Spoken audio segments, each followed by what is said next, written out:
Dear Chairman, thank you very much for having me giving this presentation at the EBC 2021 European Bifurcation Club meeting.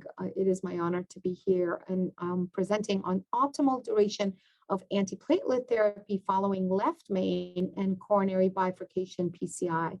So I want to just go straight to the matter of why we worry about dual antiplatelet therapies in large bifurcation and left main, and it's all about stent thrombosis and stent-related complications. We obviously have been very, very careful about selecting the duration of dual antiplatelet therapy for these patients because of the fact that stent thrombosis, both at the level of the lesion as well as the device type, it's all about the bifurcations being an important predictor and residual dissections and those important things. And I think it's important to think about stent thrombosis, especially when we're talking about left main or proximal LAD. And you know that in the PRODIGY trial, the longer duration of DAPT was more protective in reducing stent thrombosis when there was a left main or an LAD lesion.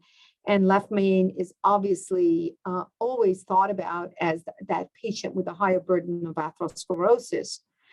So when we make clinical decisions for DAPT duration after PCI, there are many, many things we take into consideration. And what I have here is the DAPT score that has been shown to be very interestingly applied, even though I believe the DAPT score is for patients who've tolerated a year of the antiplatelet therapies.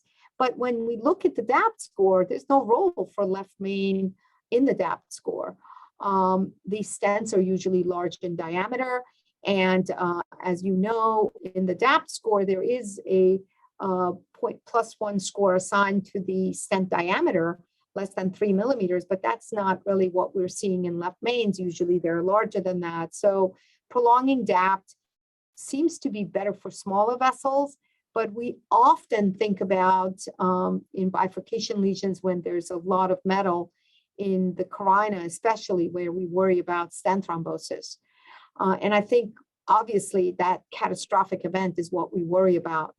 And in fact, if you look at the Paris registry in left main PCI, and the patterns and associations really do have an important impact when we're seeing DAPT cessation, where if it is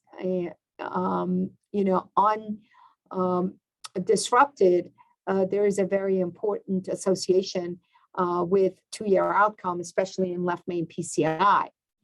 In Excel, we did have some data. Excel was for left main PCI. The DAPT duration was evaluated. And if you actually look at DAPT duration in Excel, you're seeing the unadjusted values showing that discontinuation of DAPT seems to be okay in death MI stroke, ischemia-driven revascularization, et cetera. And it looks like this is not randomized to the duration of DAPT, but again, even if you adjust to remain on DAPT after 1 year, there was only a non-significant trend towards harm with extended DAPT.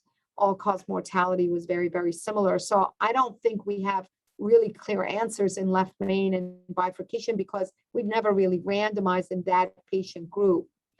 Let's talk a little bit about the bleeding risk in these patients in left main PCI. And I think that's another area. I mean, when we think about bleeding, it's really what's going on after the hospitalizations. And we worry about these patients having high bleeding risk. And in some of the data that we have presented now from our hospital outcomes, you're seeing that these patients also have a lot of bleeding. We saw 55% of the patients meeting the ARC criteria who come in with left main PCI. It shows you that these are high-risk patients.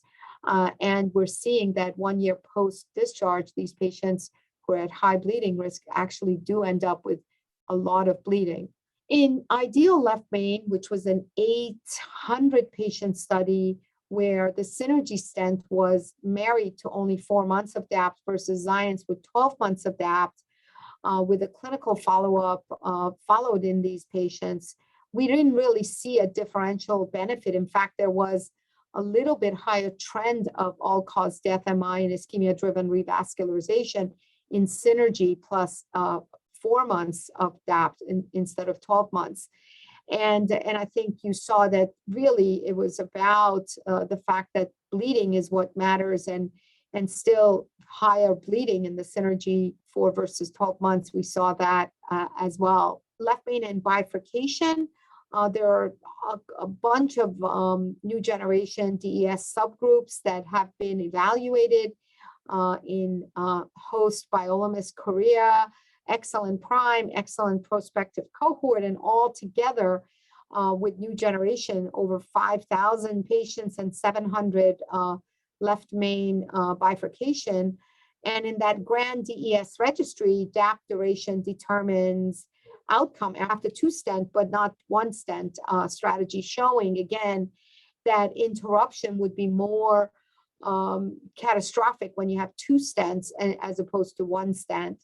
So it kind of comes back again for us to think about complexity of the lesion and DAPT duration.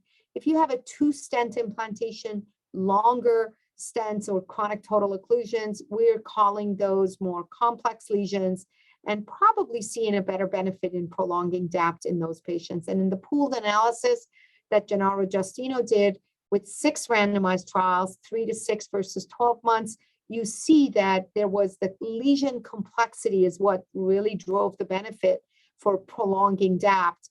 And in fact, you could see that beyond 12 months, reduction of MI, stent thrombosis with extended duration of DAPT was similar between those in complex and non-complex. That was in the DAPT study, but in this other study where he looked at the pooled analysis of 6 randomized trials, it was about the PCI complexity. And to me, this makes a lot of sense. If we look at high bleeding risk patients using the precise DAPT score and complexity, the work by Costa and Falgemigli are tremendously important. And even with complex disease, high bleeding risk patients should not be getting longer duration of DAPT.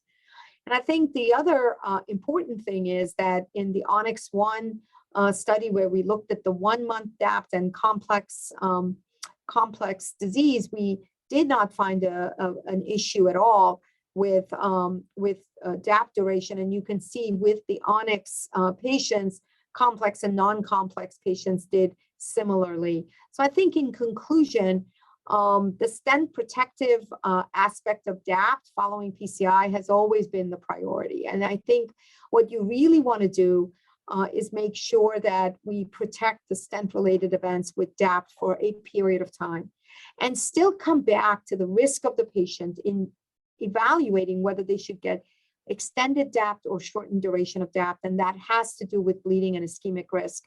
I think it's really, really important to not to marry as soon as you have someone with bifurcation and left main disease to give them 12 months of DAPT. We've seen that in high bleeding risk patients, that's important to actually reduce the duration.